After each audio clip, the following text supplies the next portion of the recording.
इस समय हमारे साथ हिमाचल प्रदेश के पूर्व मुख्यमंत्री जयराम ठाकुर जी मौजूद हैं। जयराम सर, बहुत शुक्रिया एबीपी न्यूज से बात करने के लिए। सबसे पहले तो मैं आपसे समझना चाहती हूँ, जो तस्वीरें आ रही है सर, ढली टनल से लेकर ये संजौली चौक तक जिस तरीके का प्रदर्शन और पुलिस का ये बल प्रयोग, ये नौबत क्यों आई? देखिए, ये जो घटना घटित हुई है, इस सारी घटना को शुरू से ही गंभीरता से सरकार को लेना चाहिए था। और हिमाचल शांतिप्रिय प्रदेश है, कभी इस प्रकार का तनाव, इस तरह का माहौल हिमाचल प्रदेश में पहले देखने को नहीं मिला है जी। और जिस तरह से सरकार दबाने की कोशिश कर रही जन भावनाओं को, ये उचित नहीं है। हमने कहा कि लोगों को आप समझाने का प्रयत्न करिए, उनके कुछ लोगों को अगर बुलाने की आवश्यकता है तो बुला करके भी बात कर लीजिए, लेकिन इस तरह से आवश्यकता महसूस नहीं की गई और सीधा इस प्रकार से लाठीचार्ज करना, सीधा दबाने का प्रयत्न करना, ये उचित नहीं है और जिसके कारण जन भावनाओं को आप नहीं रोक पाएंगे और इस तरह से हालात, मुझे लगता है कि ये अच्छे दिशा में नहीं जा रहे। सर, आपके हिसाब से बेहतर तरीका क्या हो सकता था इन हालात को हैंडल करने का?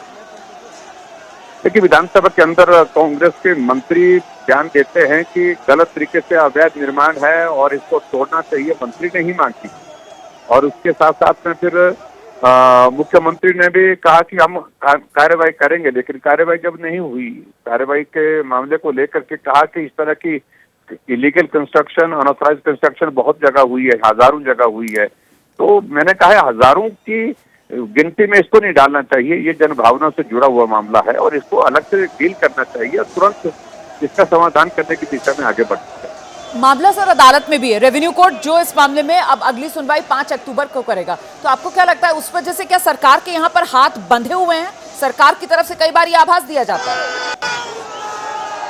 सरकार सारी सिचुएशन को ठीक प्रकार से हैंडल नहीं कर पाती है और न करने की इच्छा जाहिर कर रही है और ऐसे भी जिस प्रकार से हिमाचल प्रदेश में सरकार बनने के बाद मुख्यमंत्री के जो बयान बार बार आए, उससे भी लोगों में गुस्सा है, नाराजगी है। इन सारी चीजों को लेकर के मुख्यमंत्री जी को माफी मांगनी चाहिए थी, लेकिन उसके बावजूद तो अभी तक वो स्थिति नहीं आई है और अभी तो यह है, कानून व्यवस्था को किस तरह से मेंटेन करना, यही एक बड़ा प्रश्न खड़ा हो गया है, जिसके लिए सरकार को गंभीरता से प्रयत्न करना चाहिए। सर, आप इसको जनभावना से जोड़ रहे हैं, लेकिन कई कांग्रेस के नेता हिमाचल प्रदेश में कह रहे हैं कि साहब, ये सब कुछ जो है वो प्रदर्शनकारी दरअसल बीजेपी के कार्यकर्ता और ये बीजेपी की राजनीतिक साजिश है सरकार के खिलाफ।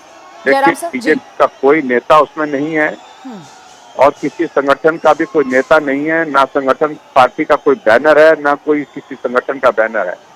हमने पहले भी कहा कि जन भावनाओं को आप नहीं रोक पाएंगे और जन भावनाओं को रोकने का प्रयत्न करेंगे तो उस तरह से मुझे लगता है कि फिर बहुत बड़ी कठिनाई जैसी सामने आएगी, जिसके कारण जो है वो कानून व्यवस्था की जो हालात बन रहे हैं, ये हमारे लिए सबके लिए बिल्कुल सर, मामला बड़ा दोधारी तलवार जैसा बन गया है। जैसा कि आप खुद कह रहे हैं, एक तरफ वो जनभावनाएं हैं और दूसरी तरफ कानून व्यवस्था, संविधान के अनुरूप यहाँ पर कार्रवाई करना। ऐसे में आपकी तरफ से क्या अपील की जाएगी सर?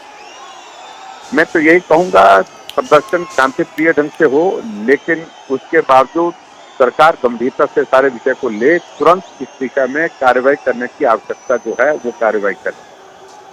सर, एक सवाल और है मेरे मन में। यहाँ पर आप कह रहे हैं कि जनभावना है, आप कह रहे हैं अभी तक इसमें बीजेपी का कोई लेना देना नहीं है, कोई पार्टी का झंडा, कोई पार्टी का कार्यकर्ता नहीं है, लेकिन क्या बीजेपी इस आंदोलन के साथ खड़ी होगी, इन कार्यकर्ताओं के साथ, हिंदू संगठन के?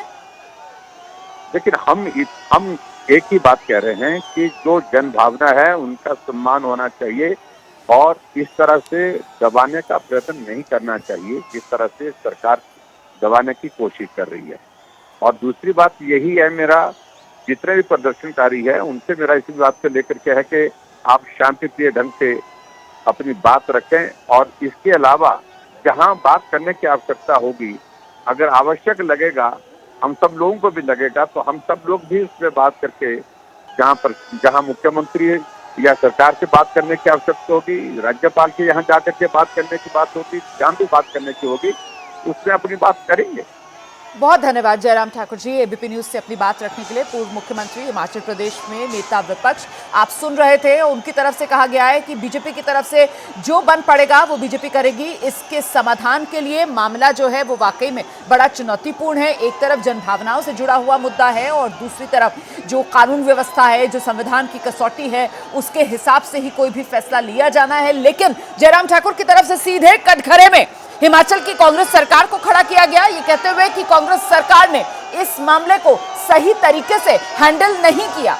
भरोसे में लेना चाहिए था, विश्वास में लेना चाहिए था, प्रदर्शनकारियों से बात करनी चाहिए थी। इस तरीके की पहल सरकार की तरफ से नहीं की गई और जो हुआ, ये जिस तरीके का बल प्रयोग प्रदर्शनकारियों पर हुआ है, ऐसा नहीं होना चाहिए था। ये जयराम ठाकुर की तरफ से एबीपी न्यूज के माध्यम से तमाम बातें रखी गई हैं देश के सामने।